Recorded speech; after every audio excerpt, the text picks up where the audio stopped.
4.5 वर्ष आम्हाला खड्ड्यात घातले आणि फक्त 15 दिवसात त्यांनी रस्ते केले. मग हे 15 दिवस अगोदर का आले नाहीत? सेवकांचा अभ्यास दोन गोष्टीचा, एक टक्केवारी याचा अर्थ काय आहे? अगोदर का आले नाहीत सांगा की मला. आत्ताच का आलेत? कारण आता इलेक्शन आहेत. मग जर प्रशासन 15 दिवसात कोल्हापुरातले रस्ते चकाचक करू शकते तर इतके दिवस तुम्ही काय करत होता? माझी तर इच्छा आहे, हे नगरसेवक नको. आतापर्यंत सगळं चाललं की व्यवस्थित ते करू शकतात, आयुक्त वगैरे करू शकतात ना. काही गरजच नाही खर्च करायचं. बर, फालतूगिरी आहे त्या खर्चात खर्च करा. छोट्या छोट्या गोष्टी ज्या सामान्य माणसाला कळतात त्या यांना कशा कळत नाहीत? म्हणजे जसं रस्ता केला तर खडी उचलायला नको, साईडची मोरून उचलायला नको, नाही परत कधी तर उपयोगी येईल म्हणून ते तशीच ठेवलेले असतात. नवसेवक हा जनतेचा सेवक असतो. सेवक होत नाही तर मेवक होतो. मग कुठं काय मिळते काय होते ह्याच्यामध्ये असतात. मला नगरसेवक असा नको आहे जो पहिला 2 व्हीलरवरनं फिरत होता आणि आता त्याच्या 4 गाड्या आहेत. म्हणजे असं जर हे बघा, जेव्हा डायपर भरते तेव्हा काढायला लागते गच्च झालं म्हणून, तसं ही जी गच्च झाली नगरसेवक आहेत यांना आता काढण्याची आता वेळ आलेली आहे. जो कोणीही निवडून येईल त्यानं काम चांगलं करावं हीच इच्छा आहे. आता मी काय बघू शकत नाही, बाकीचे बघतील. मला म्हणजे नजर माझी कमी आहे. कुठेही प्रकारची क्रिमिनल गुन्हे नसावे. कारण का, गुन्हेगार तो शेवटी गुन्हेगारच असतो, तो किती जरी झाला तरी. बऱ्याच लोकांना आपण कुठल्या प्रभागात आहे ते माहिती नाही. ती एकमेकाला विचारतात, तू कुठल्या प्रभागात आहेस, मी कुठल्या प्रभागात आहे. अहो, बाहेरची माणसं मुंबई पुण्याची आम्हाला नावं ठेवालेत की कसली माणसं तुम्ही निवडून देताय. आणि काय करायचं पब्लिकला? पब्लिक जरासं पैशाला बळी पडते किंवा काय पडते. कोल्हापूर जिल्ह्यातील सुझुकीची एकमेव डीलरशिप म्हणजे मोहिते सुझुकी. 16 वर्षांच्या प्रदीर्घ अनुभवासोबत तुम्हाला इथे मिळेल सेल्स, सर्व्हिसेस आणि स्पेअर्स एकाच छताखाली. 18% GST सह विविध योजनांचा लाभ घेण्यासाठी भेट द्या. मोहिते सुझुकी, काळा नाका, कोल्हापूर.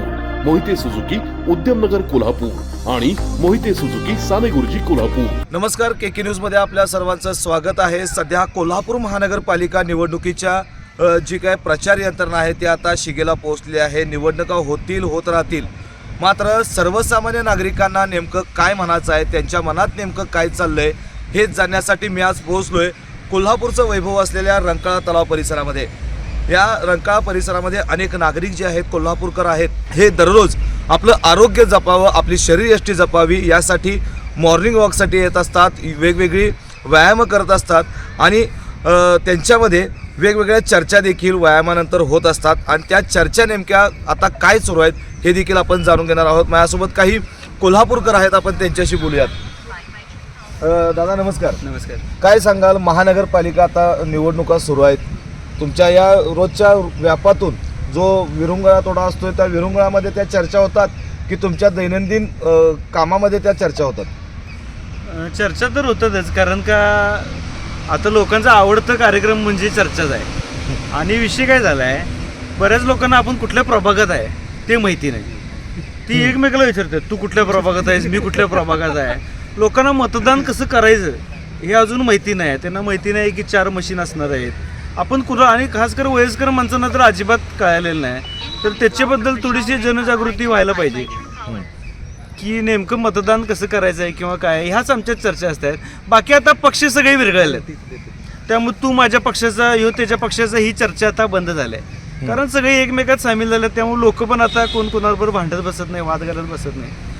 वाद घालत बसत नाही, काय बसत नाही. तुम्हाला काय वाटतंय, येणारा जो नगरसेवक आहे तो कसा असावा असं वाटतं तुम्हाला? सगळ्यात पहिल्यांदा म्हणजे त्याच्यावर कोणत्याही प्रकारची क्रिमिनल गुन्हे नसावे. कारण का, गुन्हेगार तो शेवटी गुन्हेगारच असतो, तो किती जरी झाला तरी.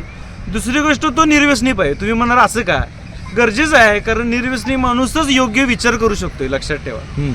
त्यानंतर त्याची इमेज चांगली पाहिजे. सगळ्यात महत्त्वाचं म्हणजे मला नगरसेवक असा नको आहे जो पहिला 2 व्हीलरवरनं फिरत होता आणि आता त्याच्या 4 गाड्या आहेत. म्हणजे असं जर हे बघा, जेव्हा डायपर भरते तेव्हा काढायला लागते गच्च झालं म्हणून, तसं ही जी गच्च झाली नगरसेवक आहेत यांना आता काढण्याची आता वेळ आलेली आहे. जे माणूस पूर्वीपासून श्रीमंत आहेत त्यांची काय अडचण नाही, पण जी पहिला गाडीवर होती आज ती जर 4 गाड्या घेऊन फिरायला लागल्यात आणि तुम्ही जर आमचे नेते म्हणून त्यांना जर मिरवत असाल तर मला असा माणूस नगरसेवक म्हणून नको आहे. मला असं वाटतं की नवीन रक्त हे राजकारणामध्ये येणं गरजेचं आहे आणि नवीन माणसाला संधी द्यायला पाहिजे. तसेच काही जुनी माणसं पण पाहिजे. नुसतं विराट कोहली, रोहित शर्माला बाहेर काढून उपयोग नाही. त्यांना पण पाहिजे, जुनी माणसं पण पाहिजेत. पण ती जुनी माणसं कोण, ज्यांच्यावर प्रामाणिकतेचा शिक्का आहे की बाबा या माणसानं चांगलं काम केले, असं त्याच्यावर शिक्का पाहिजे. या निवडणुकीत आता तुम्ही माणसाबद्दल सांगितलं की तो माणूस कसा पाहिजे आहे.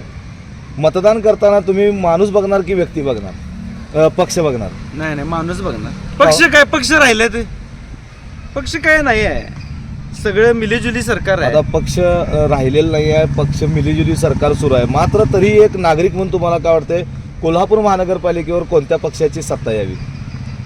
हे बघा, आता इतकी वर्ष राज्य सरकारचं हातात महानगरपालिका होती, 8 वर्ष होती, म्हणजे थोडक्यात सत्ताधाऱ्यांच्याकडेच सत्ता होती, बरोबर आहे ना. तर मी तर काही समाधानी नाही आहे. का समाधानी नाही आहे? फंड आहे त्यांच्याकडे ठीक, सत्तेधारी पैसे द्यायला मागं पुढे बघत नाहीत. फंड आहे ठीक, खरं त्याचा वापर कसा करायचा त्याचं त्यांनी नियोजन करत नाही. याचं नियोजन खरं तर प्रशासनानं करावं की लोकप्रतिनिधींनी करावं? खरं म्हणजे प्रशासनानं करावं आणि लोकप्रतिनिधीनं त्याच्यावर वॉच ठेवावा. सगळ्यात महत्त्वाचं म्हणजे आपल्या प्रशासनामध्ये किती योग्य माणसं आहेत याचं पहिला मूल्यमापन करायला पाहिजे. का अहो, छोट्या छोट्या गोष्टी ज्या सामान्य माणसाला कळतात त्या यांना कशा कळत नाहीत. म्हणजे जसं रस्ता केला तर खडी उचलायला नको साईडची, मोरून उचलायला नको, नाही परत कधी तर उपयोगी येईल म्हणून ते तशीच ठेवलेली असतात. त्यामुळे वाहतुकीला अडथळा होतोय. आता मला सांगा, सामान्य गोष्ट आहे झेब्रा क्रॉसिंग. कुठं कोल्हापुरात झेब्रा क्रॉसिंग शब्द ऐकलाय काय? झेब्रा क्रॉसिंग मारायचा असतोय, स्पीड ब्रेकर पट्टे मारतात, त्यामुळे काय होते, समोरून येणारा माणूस स्लो होतोय. आज मला सांगा, या महापालिकेनं 4.5 वर्ष आम्हाला खड्ड्यात घातले आणि फक्त 15 दिवसात त्यांनी रस्ते केले. मग हे 15 दिवस अगोदर का आले नाहीत? अगोदर का आले नाहीत सांगा की मला. आत्ताच का आलेत? कारण आता इलेक्शन आहेत. नक्कीच. मग जर प्रशासन 15 दिवसात कोल्हापुरातले रस्ते चकाचक करू शकते तर इतके दिवस तुम्ही काय करत होता? यावर आता कोल्हापूरकर म्हणून तुम्ही काय उपाययोजना करणार आहात? कोल्हापूरकर म्हणून आता आपल्या हातात काय नाही आहे, लक्षात ठेवा. आपण लोकप्रतिनिधी योग्य निवडणं हेच फक्त आपल्या हातात आहे. अहो, बाहेरची माणसं मुंबई पुणे आम्हाला नावं ठेवाले की कसली माणसं तुम्ही निवडून देताय. आणि काय करायचं पब्लिकला? पब्लिक जरासं पैशाला बळी पडते किंवा काय पडते. पण जी ज्यांचं शिक्षण चांगलं झालेलं आहे, ज्यांना काहीतरी लॉजिकल थिंकिंग, ज्यांचं क्रिटिकल थिंकिंग आहे, ती योग्य माणसाला निवडून देतील अशी अपेक्षा करायची. आणि योग्य माणसाला निवडून दिलं तर हळूहळू तो बदल घडेल. 100% कोल्हापूर चांगले बदल व्हायला लागलेत, पण ते बदल खूप स्लो आहेत. त्याच्यामध्ये आणखीन थोडीशी गती येणं गरजेचं आहे. नक्कीच अगदी कोल्हापुरी भाषेत त्यांनी आपला संताप जो आहे तो प्रशासन असेल किंवा जे काही लोकप्रतिनिधी असतात त्यांच्याबद्दल आपला रोष त्यांनी व्यक्त केलेला आहे. दादा, तुम्हाला काय वाटतंय, तुमच्या मते नगरसेवक कसा असावा? नगरसेवक म्हणजे जो कोणीही निवडून येईल त्यानं काम चांगलं करावं हीच इच्छा आहे. आता मी काय बघू शकत नाही, बाकीचे बघतील. मला म्हणजे नजर माझी कमी आहे त्यामुळे बोलतोय. तर आता जे कोण येणारा निवडून कोणी येऊन दे, ह्या पक्षात येऊन दे, काम चांगलं करून दे आणि आमचं कोल्हापूर चांगलं करू दे. प्रशासनाच्या कारभाराला तुम्ही किती 10 पैकी गुण द्याल? म्हणजे आता होणार आहे काय, आता जे प्रशासन आपलं 5 वर्ष कारभार बघत होतं ते 10 पैकी 9. चांगलं झाले काम. तसं म्हणजे बाकीच्या सुविधा वगैरे म्हणजे जे काय त्यांचं ते चांगले केले. फक्त बाकीच्या म्हणजे रस्ते बिस्ते हे सगळे व्यवस्थित व्हायला पाहिजे. मग काय वाटतंय, आता नगरसेवक आल्यानंतर ते 9चं 10 वर जाईल की 9चं मागं 0 येईल? माझी तर इच्छा आहे हे नगरसेवक नको. आतापर्यंत सगळं चाललं की व्यवस्थित ते करू शकतात, आयुक्त वगैरे करू शकतात ना. काही गरजच नाही खर्च करायचं. बर, फालतूगिरी आहे त्या खर्चात खर्च करा. 1 कोटी 2 कोटी 10 कोटी खर्च करा, ते कोल्हापूरला खर्च करा. नक्कीच. तुम्हाला काय वाटतंय, तुमची काय प्रतिक्रिया आहे? नवसेवक हा जनतेचा सेवक असते, पण तो सेवक होत नाही, तो मेवक होते. मग कुठं काय मिळते काय होते ह्याच्यामध्ये असतात. पण नवसेवक होऊ शकतो चांगला, की बदल करू शकतात, की कोल्हापूरमध्ये आपलं भरपूर काय करण्यासाठी आहे. त्यांनी सेवेसाठी जर केलं तर भरपूर काय करतात. रस्ता म्हणजे म्हणा, स्वच्छता म्हणा, इतर जे काही गोष्टी आहेत तिने न काय त्यामध्ये आमिष न घेता स्वतःचा खर्च करून करू शकतात ती. पण कसं आहे, नवसेवक झाला की ते काय करतात, पहिले व्हाईट शर्ट घालून पहिले हे करतात. जनतेत मिसळलं पाहिजे त्यांनी. जनतेमध्ये काय त्यांनी विचारलं पाहिजे जनतेत जाऊन, किंवा काय प्रश्न आहे, तुम्हाला काय अडचण आहे. त्यांना माहीत असते काय अडचण आहे, पण ती दुर्लक्षित करत असतात. आपण ज्यावेळेला आता मतदान करतोय त्यावेळेला तुम्ही नागरिक म्हणून पक्षाला महत्त्व देताय की व्यक्तीला? कसं आहे, आता पक्ष पण बघायला लागतो आणि व्यक्ती पण बघायला लागते. दोन्ही गोष्टी बघायला लागतात. नुसताच माणूस बघितला की होते, पक्ष पण बघते, माणूस पण बघतात. आणि माणूस वैयक्तिक तरी कसं असते की त्याला माहिती असं हा काम किती करू शकते, काम करणार आहे, त्यामुळे वैयक्तिक माणसाकडे सुद्धा लोक त्यांचा कल जाते. नक्कीच. दादा, तुमच्या मते नगरसेवक जो आहे, त्या येणारा जो नगरसेवक आहे, त्या नगरसेवकाकडं नागरिक म्हणून तुमच्या काय अपेक्षा आहेत आत्ता? अपेक्षा तर भरपूर असतात दरवेळी, भरपूर असतात आणि त्यांनी ते पूर्ण करायला पाहिजेतच. आणि अपेक्षा भरपूरच असतात, ते करायलाच पाहिजे, ते काही हे नाही. बरं, कसा असावा नगरसेवक आपला? नगरसेवक काय ते मगाशी आमच्या मित्रांना सांगितल्याप्रमाणे निर्व्यसनी वगैरे ह्या गोष्टी पाहिजेतच. आणि धडाडीचा कार्यकर्ता म्हणजे धडाडीने काम करणारा पाहिजे, नाहीतर ते काय उठणार कधी आणि संध्याकाळी हे करणार कधी.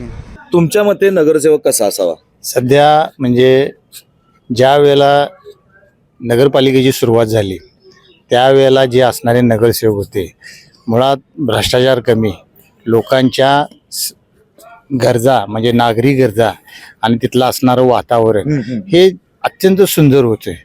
माणसाला नगरपालिकेबद्दल कने आदर होता.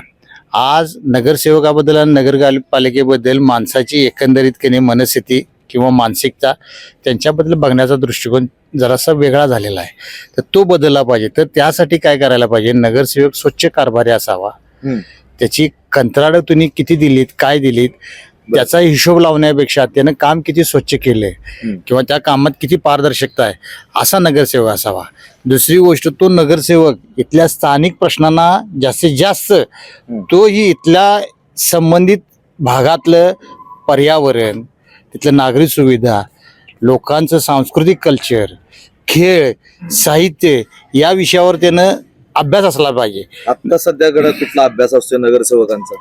सध्या नगरसेवकांचा अभ्यास दोन गोष्टीचा. एक टक्केवारी याचा अर्थ काय आहे, सिमेंट कॉन्क्रीटचे रस्ते झाले, तुम्हाला सांगतो एखादा कने मोकळी जागा मिळाली तिथं हॉल बांधणे, त्या मोकळी जागेवर काय आपल्या पद्धतीने कब्जा कसा करता येईल किंवा आपलं सवंग लोकप्रियतेचं दुकान कसं चालू होईल त्याच्याकडे कने त्यांचा जास्त कल आहे, तो त्याने टाळला पाहिजे. त्याचं कारण असं, नागरी सुविधाकडे जाताना आपण नुसते रस्ते, लाईट, पाणी नाही, त्याच्याबरोबर माणसाचं मानसिक आणि शारीरिक आरोग्य देखील कसं राहिलं पाहिजे. उदाहरणार्थ एखादा सांस्कृतिक भवन असला पाहिजे, खेळाचं पोरांना कने एखादं मैदान चांगलं असलं पाहिजे. पण ह्या आरक्षित जागा महापालिकेचं दुर्लक्ष होतं असं वाटतंय का? महापालिकेचं दुर्लक्ष प्रशासनाचं होतं वरून, म्हणजे राज्य सरकार आणि इथले स्थानिक नगरसेवक यांचे साठलोट असल्याशिवाय ह्या जागा बळकावल्या जात नाहीत ना. ह्या जागेबद्दल काही जे ठोस निर्णय घ्यायला पाहिजे, जे समाजभिमुख असले पाहिजेत.